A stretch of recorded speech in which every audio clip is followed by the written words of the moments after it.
जदि एक मंत्री ऑफिसर मैंने कहते मंत्री मुंड पुरातु ना ये दुर्भाग्य। मंत्री होती सर्वोच्च शासनकर्ता।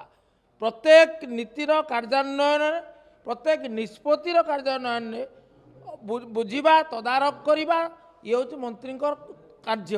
एवं से मंत्री को किए परामर्श दे पारे मंत्री को केवल मुख्यमंत्री परामर्श दे पारे कर्मचारी बा अधिकारी सी जिते बड़ हूँ ना कहीं से मंत्री अधस्त न सुतरां से परामर्श यहाँ दबा उचित नुह आप हस्तक्षेप करूँ ना मुंड पुरातु ना ये दुर्भाग्य। आदि ये घटना स्वयं मंत्री कहते ताले आम जानवा चाहूँ यहाँ शुणिला मंत्री कि निष्पत्ति नहीं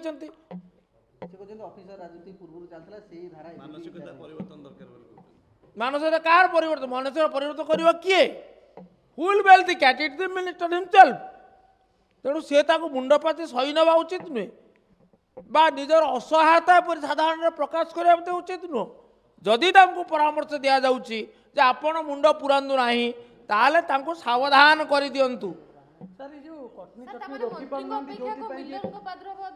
मंत्री कथार्थ जना पड़ी मंत्री कथार्थ जना पड़ी जदि आपण जहाँ कहते मंत्री ता तार प्रत्यक्ष भाव में मंत्री शुणी ना जदि आपण कथा अनुसार मंत्री कहते जे तांको ऑफिसर मान कहते कटनी चटनी बाबद आपण मुंड पुरातु ना ताले मोर मत है या दुर्भाग्य एवं मंत्री सेपरी ऑफिसर को क्षमा दबा उचित नुह। गणेश जेहेतु कटनी चटनी रोकी पारना सरकार से बारंबार ये बयानबाजी रखुच्च केतल कहते मिलर माने केतल चाषी दोष केतल मानुंट कटनी चटनी आज ऑफिसर दोष दौर शुणु आमर मत है दृढ़ मत है जे कटनी चटनी हवा उचित नुह किंतु दुर्भाग्य कौन जानते दुर्भाग्यटा है जे अनेक जगार मियाँ बीबी राजी तो क्या करेगा पाजी यहीटा घटुଛି।